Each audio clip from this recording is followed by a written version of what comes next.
Hola, ¿qué tal? Bienvenidos a este cuarto video de la sesión Construyendo un servidor web con Ruby. En el video anterior nos quedamos precisamente en que hicimos una refactorización del código del servidor para agregar esta clase request. Esta clase request la agregamos para ayudarnos a parsear y obtener información estructurada de la información que el cliente nos manda. Es decir, cuando el cliente nos dice que está buscando un recurso, cuál es el path, cuál es el verbo, cuál es los headers que vienen acompañados de esta solicitud.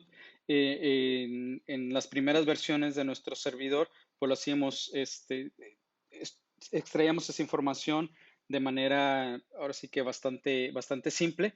Y lo que hicimos fue reestructurarlo a tener una clase request que entienda precisamente toda la parte de la solicitud y que pueda darnos información más estructurada.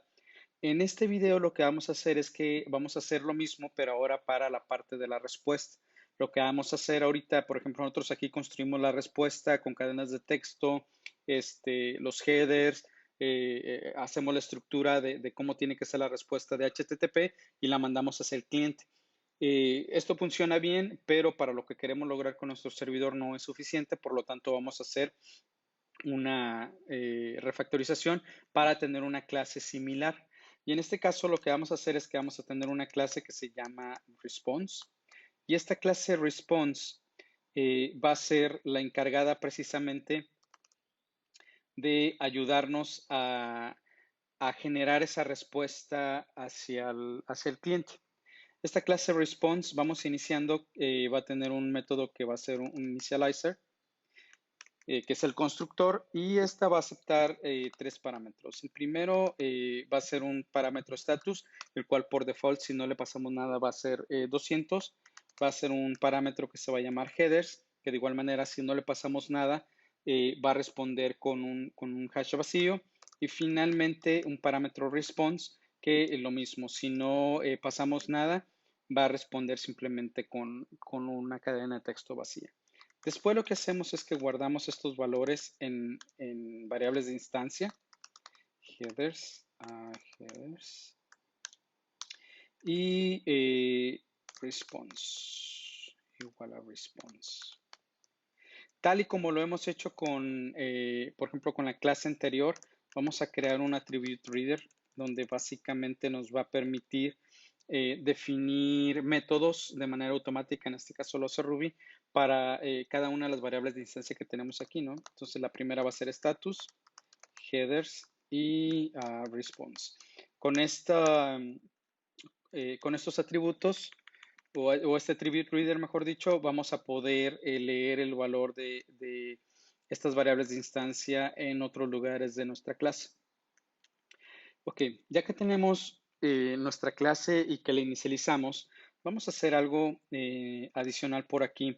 Obviamente, independientemente de que eh, al momento de solicitar construir una respuesta en nuestro servidor nos pasen headers o no, nosotros debemos de responder con ciertos headers por omisión.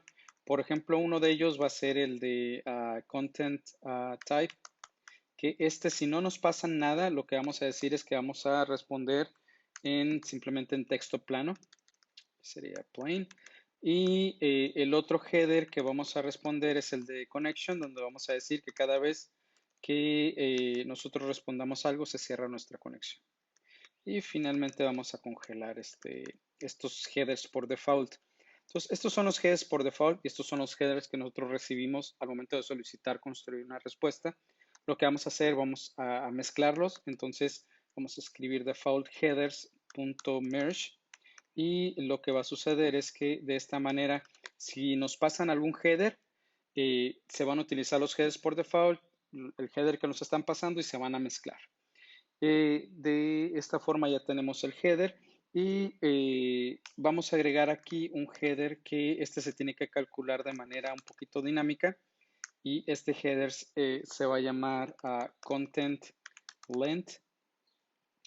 Este header lo que va a hacer es que va a guardar el tamaño de la respuesta. Entonces lo que vamos a hacer es un byte size.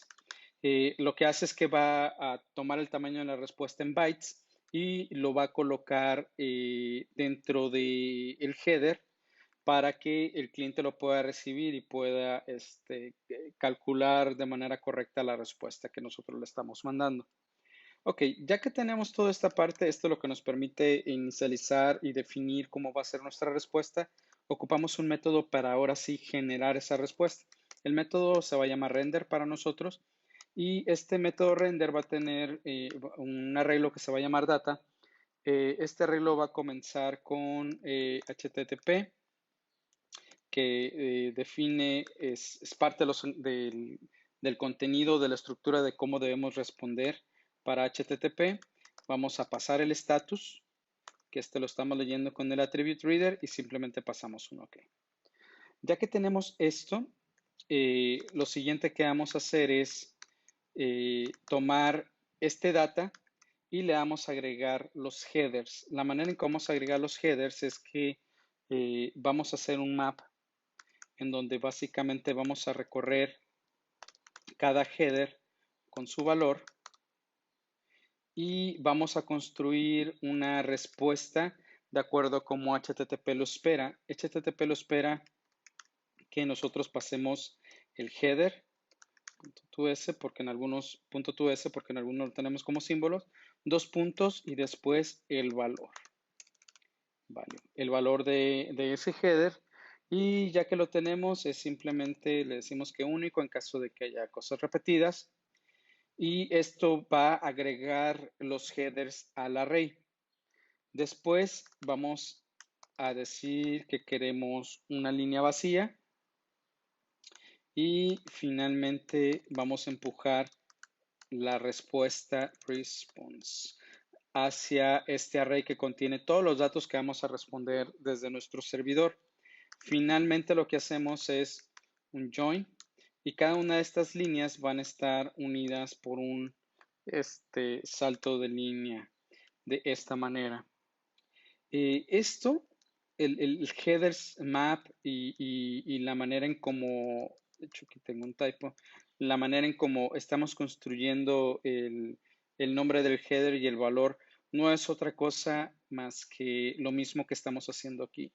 La primera línea, después vienen todas las líneas del header y finalmente viene una línea en blanco y luego después viene nuestra respuesta que mandamos hacia el cliente. Esto es lo mismo exactamente lo que estamos construyendo a lo que tenemos aquí en esta parte del método render.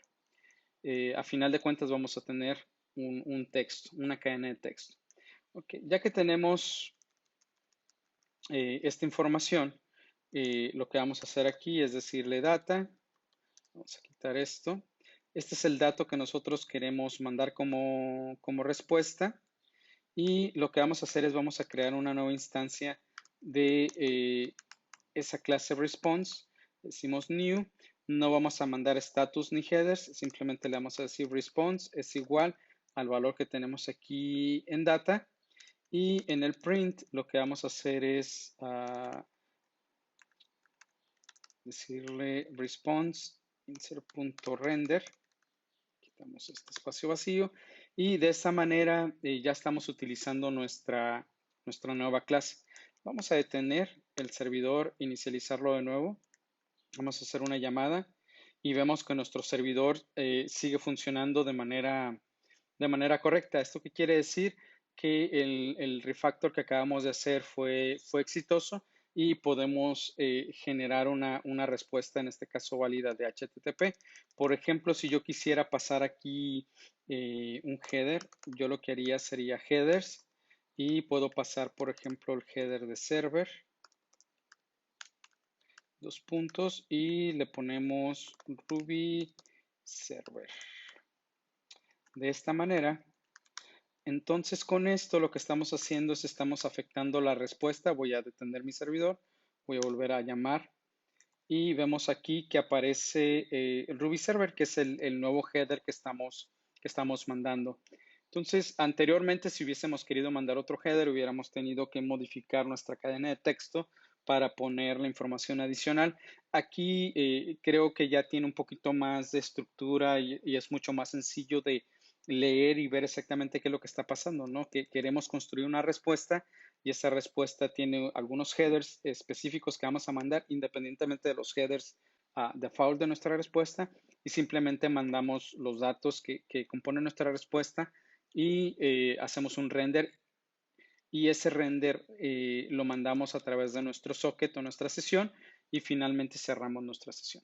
Entonces, esto fue esta sesión o este episodio que consistió simplemente en refactorizar. Lo hacemos porque en las sesiones próximas lo que vamos a hacer es precisamente reutilizar esta clase response para que nuestro servidor pueda hacer extenderse un poquito más, en donde ya no vamos a responder simplemente con una cadena de texto, sino queremos responder con assets estáticos. Un asset estático puede ser una página HTML, puede ser un archivo CSS o inclusive alguna imagen que queramos responder, que es algo mínimamente esperado en un servidor web. Entonces, es el motivo por el cual estas refactorizaciones, porque de otra manera hubiese sido bastante complicado poder seguir la lógica aquí dentro del ciclo del manejo de la sesión de nuestro servidor. Por eso es que lo estamos llamando o mandando más bien como responsabilidad para poder entender qué es la solicitud en un request y cuál va a ser nuestra respuesta en una clase de response. Estamos mandando esa responsabilidad a clases ya bien específicas. Bueno, por el momento es todo. Muchas gracias y nos vemos en la siguiente sesión.